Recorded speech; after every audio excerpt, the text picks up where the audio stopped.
Ohio has long been known for its innovation, but during the late 19th and early 20th centuries, Ohio experienced what some have called a golden age of invention. It was a time of rapid change and technological advance when Ohio inventions would forever change the way we live, work, and play. Some of these innovations would lead to new industries and fuel local economies. Ohio was probably as representative of changes that were taking place all over the world in the 19th century as any place you'd want to find. Urbanization, industrialization, commercialization of society, growth of consumer society, all of this was concentrated in Ohio.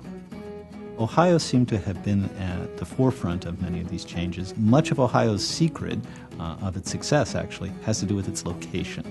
You might want to think of Ohio in the second half of the 19th century as being a place kind of like California or the Silicon Valley at the end of the 20th century. Ohio was a good place to settle and start a business. There was a population, there was a market. You're relatively close to the East Coast for financial support and for supplies. The railroads are providing overnight service to New York City, but you've got a slightly less expensive labor force, and it's just a great place to start a business. To do this work of industrialization and invention and innovation, you need money. So although some of that financial support can come from the East Coast, you can find it locally in a city like Cincinnati or in Cleveland. You've got local bankers, local men. For instance, in Cleveland, John D. Rockefeller, by the end of the 19th century, has sizable fortune who can be invested in other kinds of operations. It took more than just a good idea and a knack for tinkering to make an invention a success. For the most part, anyone who was successful as an inventor needed eventually to put that product, that invention, onto the marketplace. So eventually, the individual inventor has to couple up with partners. For instance, not in Ohio, but he was an Ohio-born inventor, one of the greatest ones in the country, Thomas Edison. He had other inventors working with him as a team and then accessed Wall Street for funding putting his inventions on the marketplace. And the same thing has to happen with any inventor, an innovator. You have to eventually team up with someone else who is as skilled as you to put that on the market, and you have to have access to money. You just can't do it out of your garage and be that's very rare. And I think that's part of the mythology in America. Inventors like the Wright Brothers and Ohio native son Thomas Edison had a monumental impact on the world. Another Ohio inventor, though not as celebrated, devised a practical solution to a dirty problem. James Murray Spangler was from Stark County, and he was a gentleman who liked to tinker around with things, was known for making a few inventions that he actually had patented through the years. Spangler, a janitor, suffered from asthma and sought a way to reduce the dust from cleaning. His solution was to develop an electric suction sweeper featuring a bag that would contain the dirt.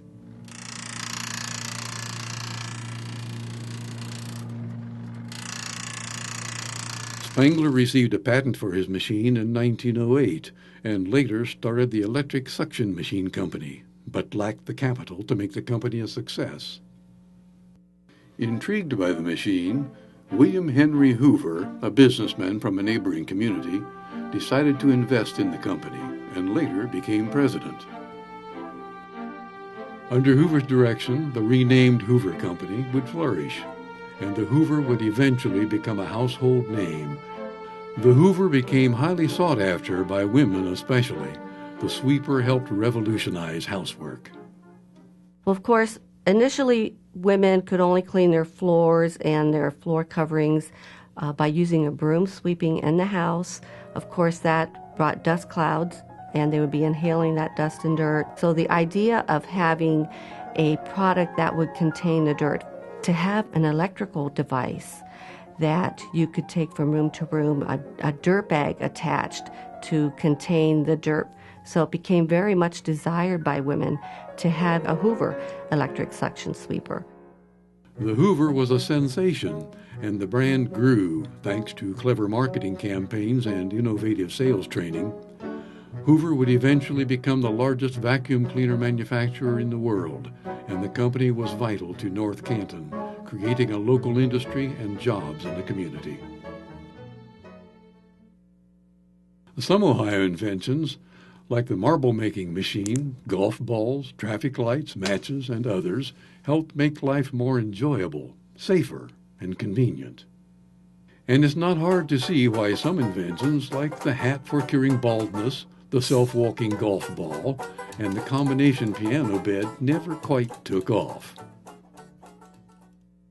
There were many other inventive Ohioans whose stories are less known. Women and minorities often experienced societal roadblocks in bringing their ideas to fruition. Minorities and women were inventive and creative, and some of them went through the process and were awarded patents. We know that. Whether they could take that product, that invention, and take it to the market was a whole other issue. Garrett Morgan got a patent on the traffic light, but he never went and became an industrialist of manufacturing traffic lights. But he made a lot of money. But they didn't make their money off of his patents. They made it off of a series of products, of hair care products for African Americans. He was an entrepreneur as well as an inventor. And women obtained patents. But it was very hard for them to find the capital needed to start their businesses because there was a prejudice against women and minorities. But for those who did find success, being from Ohio couldn't have hurt. Well, Wilbur Wright famously remarked in 1910 that the key to success in the United States was having good parents and being born in Ohio. He was joking, got a big laugh.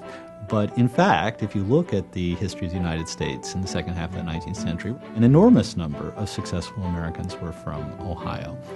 In industry, but also in literature and in politics. Virtually every president of the United States was from Ohio in this period, and other leaders as well. And so there was widespread public recognition throughout the United States that Ohio was a place that you wanted to be from. But I think Wright meant something more than that. Ohioans were successful because Ohioans worked within the structures of American society, and that the kind of changes they brought about were not radical revolutionary changes, but tinkering changes. That is, a little bit of an invention here, or a little bit of reform there, but not something that was going to radically change the system in any way. So he was talking as much about the kind of character that he associated with Ohio as anything else. Big or small, successful or not, these ideas are all part of a flurry of creativity and innovation that have changed our lives, and Ohio was at the heart of it all.